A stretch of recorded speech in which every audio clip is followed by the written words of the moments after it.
literatura fuera una bebida esta noche en Boticario Bar, ¿sería intensa, dulce, amarga o inesperada? Una mezcla entre intensa, amarga y un poquitito dulce. Bueno, ¿qué bestia escoges hoy para morir? De hecho, es el último verso de mi primer poema de libro, de editorial de Nueva York Poetry Press. Cuando le presenté el libro, a ella le encantó el libro, pero llegado el momento de la edición, y estando a menos de un mes de publicación, me dijo, ese título no va. Y ella me dijo, ¿por qué no titulas tu libro como el último verso de tu primer poema? Que es, ¿qué bestia escoges hoy para morir?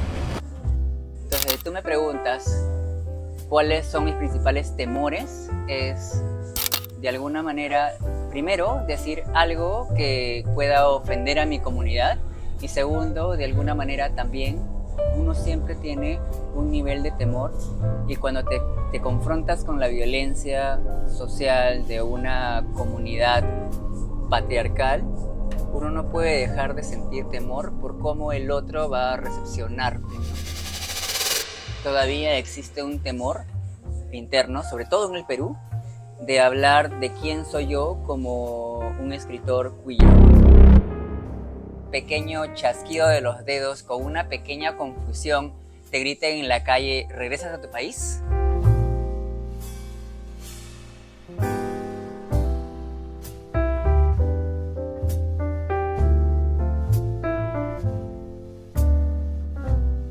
Nilton, gracias por estar aquí. Este es un espacio para detenernos, para conversar y disfrutar un momento. Cuéntanos, ¿qué te trae hoy a la mesa de Voces con Café? Bueno, lo que me ha traído específicamente es primero ese delicioso espresso martini y bueno, la pizza que me la han recomendado además y tengo que probar. Pero primero vamos con el espresso martini, ¿no? Justamente te hemos invitado para este nuevo segmento. Estamos aquí en Boticario Bar y vamos a probar cócteles en base a café. Yo hoy me pedí un, ay, me olvidé el nombre. Es un carajillo. Carajillo, ahí está, ¿ves? Felizmente está Nilton para que me acompañe. Pero porque... lo más importante de todo es que es café peruano. Exacto, acá consumimos café peruano y eso es un espresso martini. Cuéntanos, Nilton, ¿cuál es el estilo que te define a ti para poder escribir? Bueno, creo que hablar de estilo y forma de escribir o estilos en general, vamos por lados distintos, ¿no? Creo que mi estilo o la manera en la que yo construyo mis versos es bastante personal, pero está ligado muchísimo con mi background personal, histórico y racial, ¿no? Yo soy segunda generación de chinos nacidos en Perú. Mi padre vino de China y mi madre es nativa peruana, entonces soy, digamos, la primera generación de lenguaje cantonés y del quechua al mismo tiempo. Y soy la primera generación nacido en Lima, además, porque mi padre nació en Cantón y mi madre nació en Nanapa, en Junín. Sí, es un pueblo bastante alto. Ellos vivieron en Tarma y somos muy cercanos a Muruguay, que es de donde viene el Señor de Muruguay, donde viene la Iglesia Blanca, las alfombras de flores y etcétera, ¿no?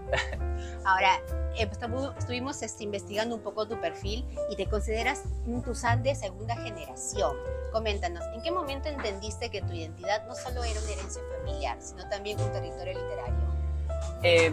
Es una pregunta bastante profunda. Primero, no es una consideración, es una realidad, ¿no? Soy un Tuzán de segunda generación.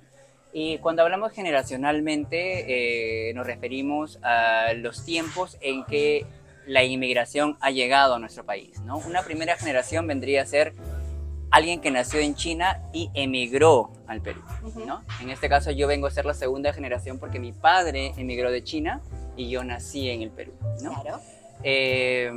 Y cómo ingresa, digamos, la voz migrante Tuzán en mi trabajo literario, en realidad nunca ingresó, siempre fue parte de, ¿no? Es como, yo no puedo hablar de mí mismo sin considerar mi tuzanidad, ¿no? O no puedo exponenciar mi personalidad o hablar de quién soy literaria, personal, laboralmente o familiarmente sin hablar de mí como alguien que es fruto de un inmigrante o es fruto de dos culturas milenarias importantes que han hecho una coalición y de la cual provengo.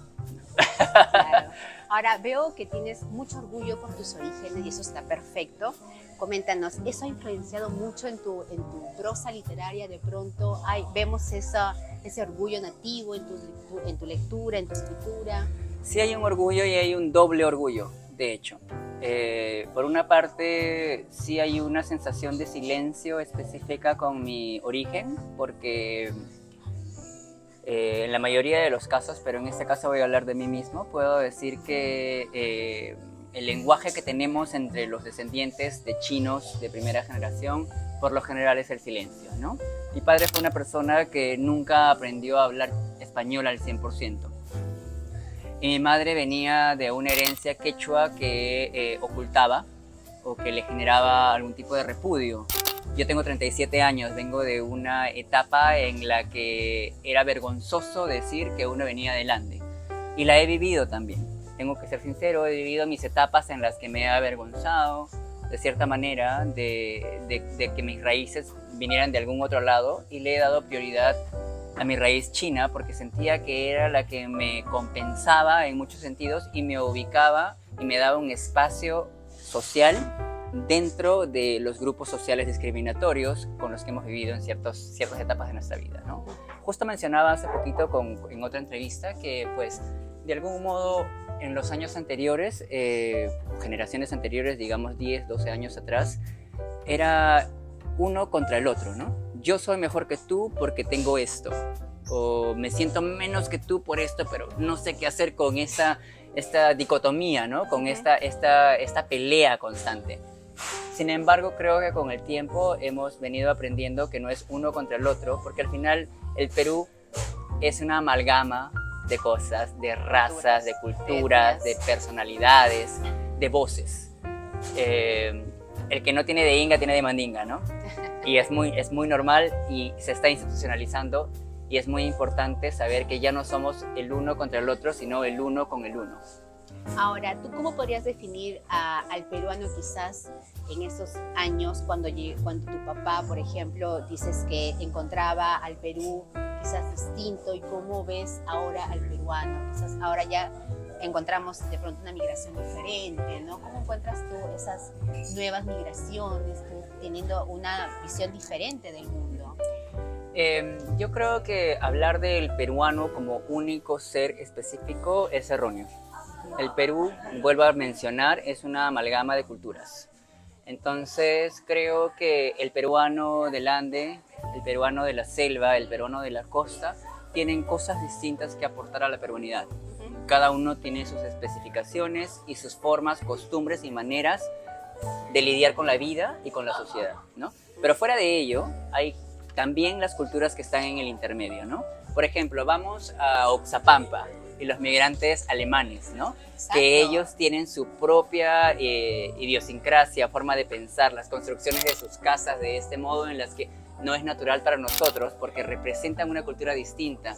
Sucede lo mismo con los Nikkeis, con los Tusanes, con los afros, ¿no?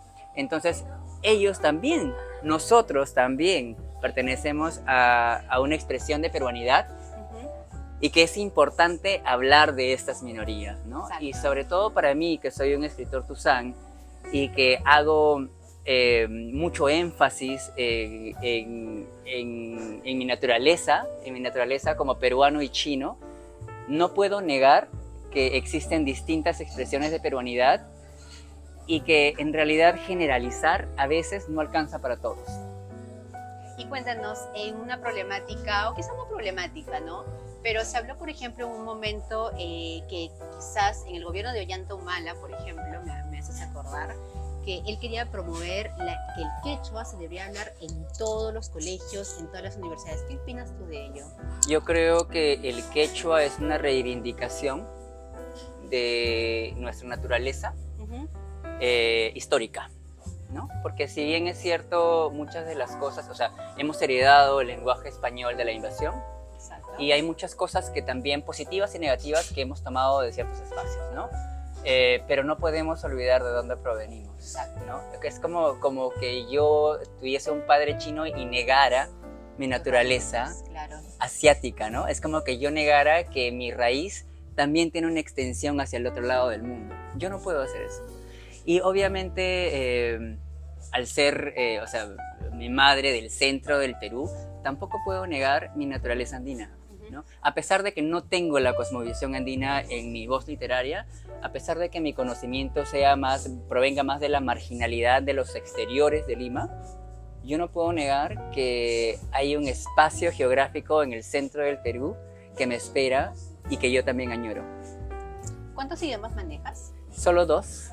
El español, que no corresponde ni al idioma de mi padre, ni al idioma de mi abuela, que es el quechua, pero el español, digamos que de alguna manera trato de mostrar o expresar quién soy sin una traducción, porque en realidad el español es mi idioma madre y adoro el español. Y bueno, el inglés es un idioma que ha venido no por añadidura, sino más bien por necesidad. Claro. Y es una necesidad comunicativa mundial, ¿no? Creo que yo he tenido la oportunidad de viajar por más de 50 países y en todos ellos el inglés siempre ha sido el idioma intermedio para poder comunicarme con el mundo. Entonces, le tengo mucho valor, mucho aprecio, pero el español siempre tiene un lugar muy especial en mi corazón. Coméntanos, si tu literatura fuera una bebida esta noche en Boticario Bar, ¿sería intensa, dulce, amarga o inesperada? Una mezcla entre intensa, amarga y un poquitito dulce. Pero no porque haya tenido, no porque mi literatura sea demasiado dura, sino porque mucha dulzura empalaga. Mira, justamente has traído uno de tus ejemplares, que vamos a mostrarlo en cámara, ¿sí? Que tengo aquí los 2, que has traído los 2 últimos, ¿verdad? Vamos a mostrar aquí Cuando muere la niebla y Qué bestia escoges hoy para morir, que por cierto, a mí el título me encanta, sí, me parece fantástico el título. Pues, te puedo preguntar en qué te inspiraste el título, porque por ahí es una pregunta como indiscreta, ¿no? A los autores, pero nunca está de más, ¿no? Bueno, ¿Qué bestia escoges hoy para morir? De hecho, es el último verso de mi primer poema del libro, ¿Qué bestia escoges hoy para morir? Inicialmente ese libro se iba a llamar Cuerpos en la noche, pero recuerdo muchísimo mi editora, Marisa Russo, editora de Nueva York Poetry Press. Cuando le presenté el libro, ella le encantó el libro, pero llegado el momento de la edición y estando a menos de un mes de publicación, me dijo: ese título no va. Este título no va, es un título demasiado común, no podemos presentarlo porque no vas a vender y nosotros somos una editorial y independientemente de la calidad de trabajo que tengas, ese título no va a funcionar.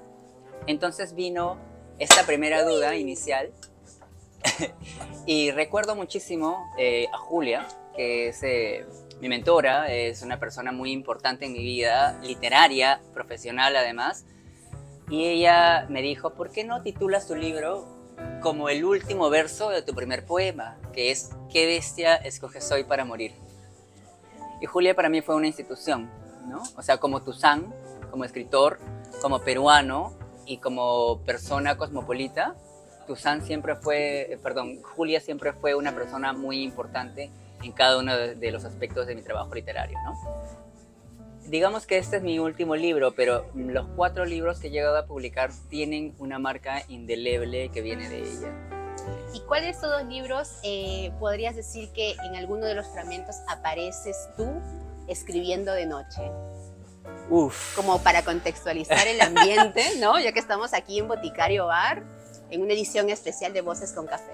Bueno, hay una diferencia bastante grande. Es una pregunta difícil, pero bueno.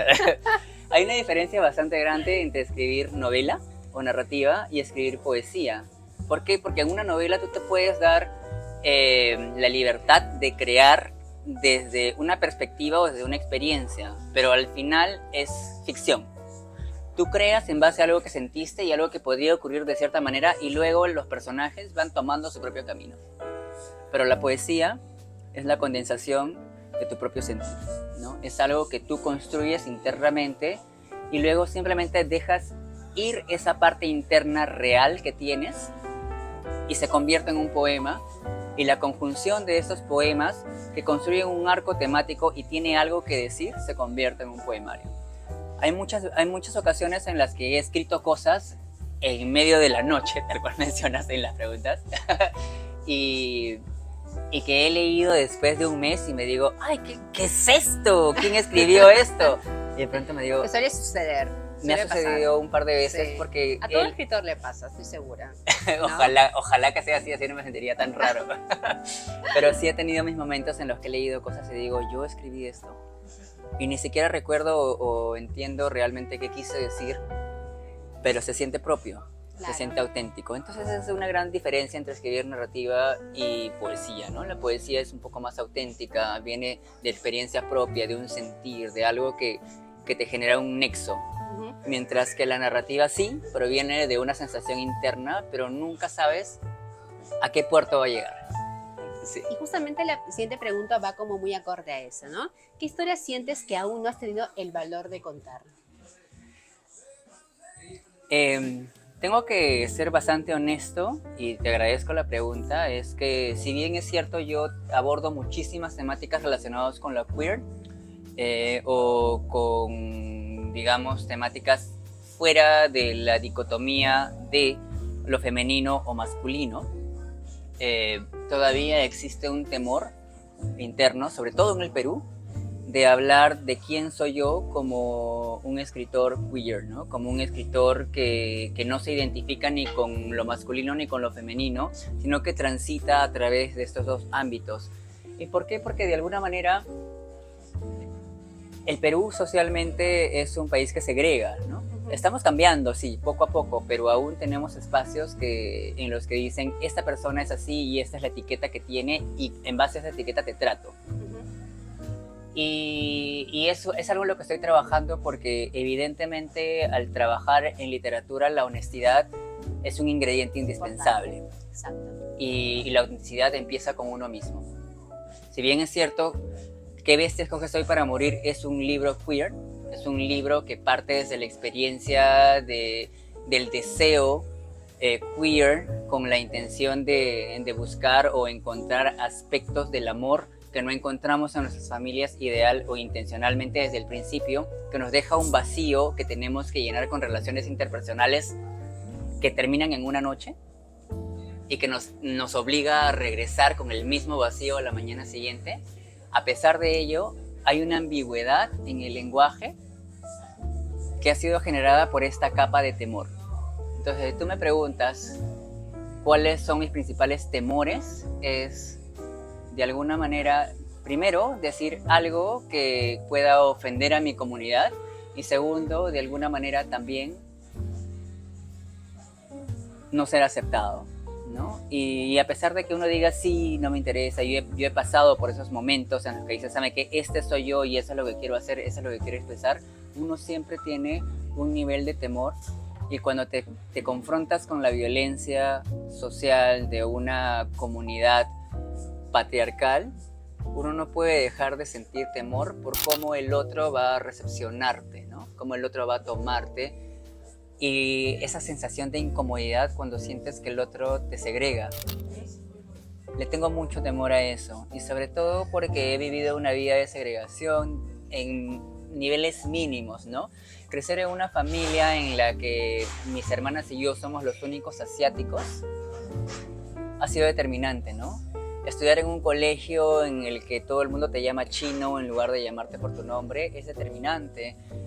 Caminar por la calle y que a pesar de tener más de 175 años de inmigración china al Perú, con un pequeño chasquido de los dedos, con una pequeña confusión, te griten en la calle, ¿regresas a tu país? Por cualquier mínima cosa, es difícil, ¿sabes? Porque ¿a qué país regresa uno cuando nació en este país, ¿no? Exacto. Y simplemente por cuestiones raciales específicas. Exactamente, ¿no? Entonces, pelear por tu identidad es algo que a muchos tusanes nos toca, no solamente a los tusanes, a todos los que provenimos de razas o culturas distintas, nos toca a veces confrontar. Y no es una cuestión sencilla y te genera un miedo innato. Y obviamente uno lo trabaja y lo confronta y te enfrentas a publicar libros como este, pero al final de cuentas uno nunca deja de temer, ¿no? Hay un temor pequeño que está ahí y que hace ruido de vez en cuando, hasta que te dices ya, ¿no? Pero antes de decirte ya, vamos para adelante, el miedo está ahí. ¿Y cuál ha sido el comentario de la gente, la recepción de la gente, el comentario más positivo que ha tenido sobre tu libro? Mi editora, por supuesto, un saludo más ruso, de aquí hasta Nueva York. Mi editora siempre ha sido una persona que ha tenido comentarios más que positivos, porque un comentario positivo te lo puede dar cualquiera, ¿no? Pero ella me ha impulsado a publicar este libro, que hoy tengo el orgullo de mostrar y decir, este fue mi primer libro publicado fuera de mi país, en el que mi editora insistió por sacar porque creyó en él, ¿no? Y tiene mucho poder para mí porque sucedió en un momento en el que yo estaba tirando la toalla, ¿no? En que estaba en Nueva York y decía, he venido aquí y no he conseguido lo que vine a hacer, que era publicar un libro en esta ciudad, ¿no? Y poder decirle al mundo también que hay una sensibilidad queer peruana, asiática, tuzán, que se puede expresar y que puede decirle ciertas cosas a otras personas para que se sientan parte de, ¿no? Eso fallé muchísimo por un año y medio de construcción. Y cuando estuve a punto de tirar la toalla, recuerdo me subí a un micrófono abierto en el mítico Bowery Poetry Club, donde terminé en realidad creando espacios para otros poetas también, de la mano con Marco de la Fuente. Y de la mano además de Marco de la Fuente, que es un gestor cultural español de Galicia, que viene haciendo cosas maravillosas en Nueva York. Me subí a ese escenario, agarré el micrófono, leí un poema y en cuanto bajé de ese escenario tenía a mi editora Marruso esperando por mí para decirme ¿por qué todavía no has publicado conmigo? Y eso fue para mí una realización, ¿no? Fue la respuesta positiva a una búsqueda profesional, personal, por la cual decidí llegar a esa ciudad, ¿no? Fuera de que la pandemia me haya botado de Perú y haya tenido que llegar a una ciudad con tanto poder, tanta energía, tanta rapidez, ¿no? Claro. Y con tantos talentos además, ¿no? Entonces, sí, es un recuerdo que voy a atesorar toda mi vida. Y estamos seguros igual que habrá más comentarios positivos sobre tu libro, que creo que es muy bueno, que lo vamos a leer en breve. Así que vamos a ir ahora al espacio publicitario y volvemos con más aquí con Nilton Ma.